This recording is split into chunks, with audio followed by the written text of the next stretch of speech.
Before we get started, peep the merch though. I mean, the Pax West flannel is, come on guys.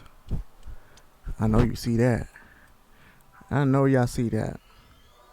And have you ever made a mistake and been so wrong? That's what happened to me. That's what happened to me in Pax West. I made a mistake. I made a judgment about the new Zelda game, and after 15 minutes of gameplay, I was absolutely wrong.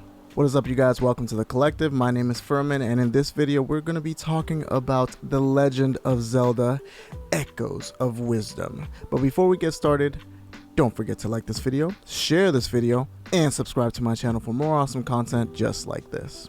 All right, let's get into it.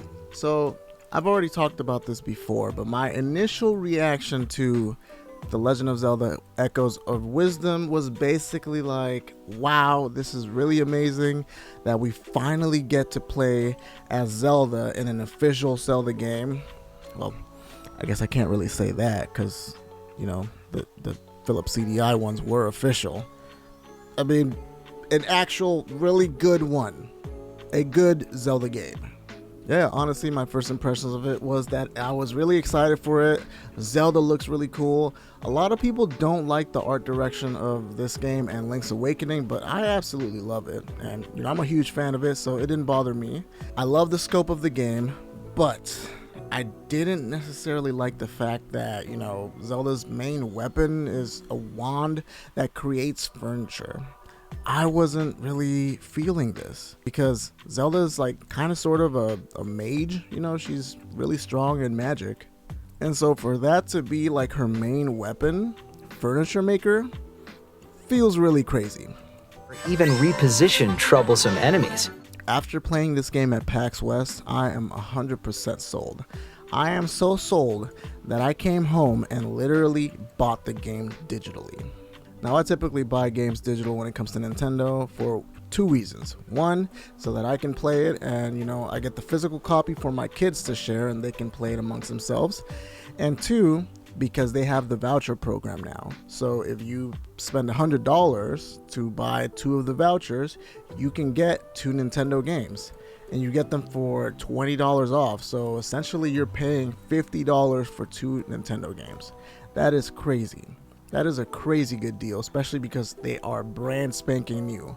It's not like, oh, you gotta wait a year for these games to go on sale, or maybe you find them used somewhere. No, like brand spanking new day one, you're getting it. So I ended up buying it. I ended up buying Zelda, and I bought Mario Party Jamboree. So I'm super excited for both of these games, and I literally cannot wait till they drop. I'm actually a little bit bummed out because I totally thought that Zelda was coming out on the 20th, but it's not. It's coming out the 26th, so we have to wait longer. Super lame. Anyways, I will be streaming those games, by the way. I'm going to be figuring it out. I'm going to be streaming Zelda right when it launches, you know, 8 o'clock Alaska time or midnight, everyone else's time. And I will also be doing a special Mario Party stream with the boys. That's right, you heard it right here. We're going to be streaming with Aquatwist. We're going to be streaming with Demich and potentially playing Rock 2. I mean, it's going to be a blast, and you guys definitely have to tune into that. Okay, I'm done with the tangents, I promise. So the Nintendo booth was actually really awesome because it did have a crazy long line, but they were doing 15-minute intervals when it comes to the games, or when it comes to Zelda. The other games like Mario Party Jamboree didn't take as long, and Nintendo World Championships didn't take as long either, and I don't think anybody was playing the Star Wars game, so yeah. The line was moving really long, and because of that, we were actually able to play. Some of the guys were able to play a couple times, but I only got a chance to play it one time, and you know, one time was really enough for me. I mean, the game is just, it's so good. It's so good. But yeah, I got a chance to play this game, and you know, they start you off in the beginning of the game. So I'm assuming they kind of skipped the first, like, you know, the cutscene, the opening intro, and they start you off as soon as you're able to play.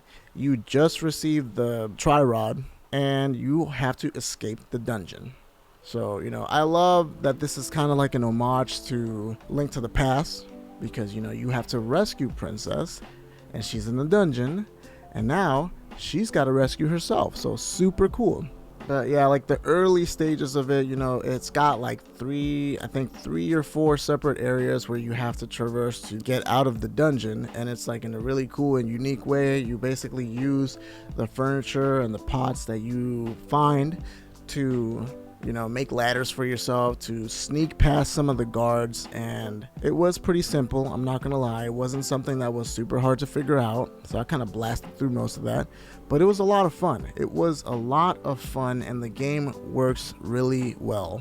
The one thing that I still don't like about it though is the fact that it does have frame drops. Unfortunately, it has frame drops still, but what can you do? I guess we're just gonna have to wait till the Nintendo Switch 2 version of that to play it at a nice, beautiful, crispy 60 frames. But at least from what I've seen, the frame drops aren't that bad as Link's Awakening, and they mostly only happen when you pop the menu up. So you open up the start menu, or you know, you open up the menu that shows you all of the things that you can create. That's typically when the lag kind of happens. So from what I've seen, you know, it's a lot better than that, because Link's Awakening was pretty much like frame drops at random for no reason. Like, it wasn't the fact that there was a lot of stuff that was happening on the screen like Tears of the Kingdom and Breath of the Wild. It just happened whenever it felt like happening. So super dumb. So yeah, you do a little traversing through the dungeon and you meet this old lady, which I cannot remember her name right now, and she helps you. You know, she gives you the blue cloak where you can kind of hide yourself from guards and stuff like that. She helps you get out, and then she does some cool, super cool ninja stuff where she beats the crap out of some guards for you and then lets you escape. And then you get out of there and you open up, like the world opens up for you basically. So as soon as you get out of there, you know, scenery completely changes, and you know, you end up falling into a river, I believe, and you get washed away, and then you end up in the beach area, I believe. So, and that's right around the time where the 15-minute demo ended up wrapping up for me. I think if you would have played it faster, you could have probably experienced more of the game. But you know, I didn't necessarily play the demo because I wanted to experience the whole game. I just wanted to try it out and see if it was actually fun, and it absolutely is. I literally cannot wait for this game, guys. I mean, holy cow, Nintendo just this is a slow year for Nintendo, and they're just putting out bangers after bangers. Like, holy cow, what are we gonna do? There's so much stuff to play, and there is so much of it that's so good, and I want to buy all of it, and we'll see what happens. I'll end up trading in a bunch of stuff to get it, but still, I'm super excited for it. Yeah, see guys, I'm not perfect, and I am more than willing to own up to my mistakes. And I am absolutely owning up to the fact that I didn't really think this Zelda was going to be very good. But man, I think it's going to be amazing. And I feel like this one has a grander scale than Link's Awakening did. Like, I beat Link's Awakening in like 15 hours, I think. 15 or 20 hours. It was super quick. And this game doesn't really feel like that. This game feels massive. It feels like a top-down Zelda version of Breath of the Wild or Tears of the Kingdom. So I'm super excited, and I literally cannot wait to get this game. Well, I already got it, so I can't wait for it to drop. And also, that Switch Lite looks incredible. Are you guys pre-ordering that thing? Did you guys get yours? I hope you did, because I know I pre-ordered mine. Alright guys, thank you guys so much for watching the video. Hopefully you enjoyed that, and as always guys, don't forget to like this video, share this video, and subscribe to my channel for more awesome content just like this. And we will see you guys on the next video. Peace. You guys gotta wish me luck as far as this Mario Party Jamboree thing goes, because I'm not very good at Mario Party games. I mean, I love them. They're a lot of fun. I'm just not very good at them. And Demetrius is very competitive. Yeah. Now I feel like I need to cope with my mechanisms.